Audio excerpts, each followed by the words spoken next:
Hello and welcome back to another educative session of our Excel skill acquisition series. And I'm sure by now you've been able to complete all the practice exercises under the page layout tab. So today I'll be focusing on the view tab where I lay emphasis on workbook views, show, and the Zoom groups. So without wasting much time, I'll just go to file and create a new blank workbook for this particular exercise. Okay, so I'll just need to come up with some data, name, then probably days of the week. So 1, 2, 3, and I'll just use the autofill option. I'll scroll down to about 70. Okay, so let me go to 70. And I'll go back up. So this is fits. So fits, I'll just do a double click to do an autofill days of the week. So you can do an autofill with the days of the week, Monday. Then once you do an autofill, the system will just fill it up for you. Okay. So looking at this particular worksheet, it is being viewed currently in normal mode. So once it's in normal mode, it becomes very difficult determining if whatever you're working on fits on one page or it extends onto another page. So for you to know whether what you're doing fits on one page or it extends to other pages, you can use the page break preview. But you should note that we have 3 default views just found right where the status bar is or the status bar is. So we have normal, page layout, then we have page break. So you find all these 3 here, or you can come to the view tab and you still get it here. So it's still the same. So once I click on page break preview, so it tells me that, okay, so this is page 1 and that is page 2. So if this is still not clear to you, you can use what page layout. So once you click on page layout, at least you see the various demarcations. So this is page 1. Then as I go through to the next page, this is page 2 because you can see add a header, add a footer, indicating the transition from page 1 to page 2, then in that particular order.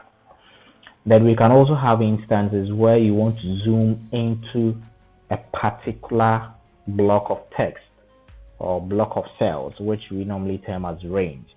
So assuming I want to present this to a colleague and I only want this to be shown to this particular individual, so I can actually do a customization for the system to zoom into that particular area of my worksheet. So I'll just go and use one tool under the Zoom tab, Zoom group.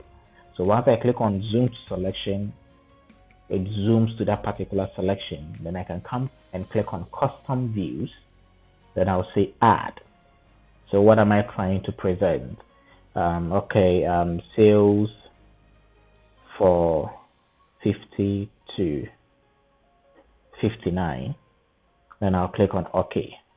So if I come back and zoom to 100% and I go back to, let's say, sheet 1, then I create another sheet 2, I create another sheet 3, then I just go and click on custom views and I select sales for 50 to 59 and click on show. The system takes me straight to that particular range which I've customized. So this is one way of using some of the tools or all the tools under the workbook views. And because it is about viewing, looking at different aspects of your worksheet, you come to the view tab.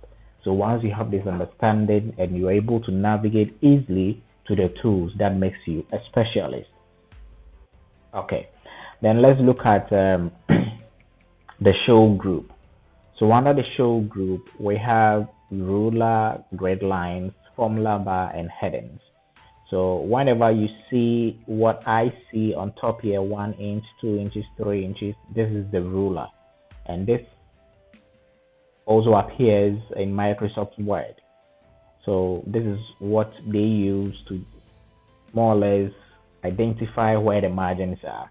So if you want to take the ruler out, it's gone. If you also want to take the grid lines, which is this, out of your worksheet, you click it's disabled and it becomes a plain sheet. Then the column headings A, B, C, D, then 1, 2, 3, 4. If you don't want it, you take it out. Then it's also gone. Then we have the word formula bar. So if you don't want this formula bar, you tap on it, it also disappears. So these are various ways of looking at your worksheet. So you need to understand them and why you need to do this. Activate and deactivate, that will be totally to your prerogative. So I'll reactivate them. I'll bring my ruler, I'll bring my grid lines, I'll bring my headings. So if I want to change the margins, instead of going to page layout and doing customization, once the ruler is active, I can just hold and drag to reduce the margins or increase the margins, whichever way you want. So it's a very useful tool if you want to do it manually and you know what you are doing. So it's that's simple. I can come and do the top. So as you adjust, you get the margins sorted out for you. You don't really have to go to page layout and go to margins and do customizations. Once the ruler is active, you can do all the customizations there. So that is for the workbook views and the show group. Then after I finish explaining all the tools, I'll give you practice exercises which will help you solidify the understanding of the tools under these particular groups. Then we also have the zoom. So zoom basically looks at magnifying the text or the numbers or the items on the worksheet. So if I click on 100%, this is 100% zoom. But if you want other variations, then you click on it, it opens a dialog box, that is a magnification. Then you can decide to do it by 25%. So this is what we mean by 25%. You can do 50%. You can also do about 200%.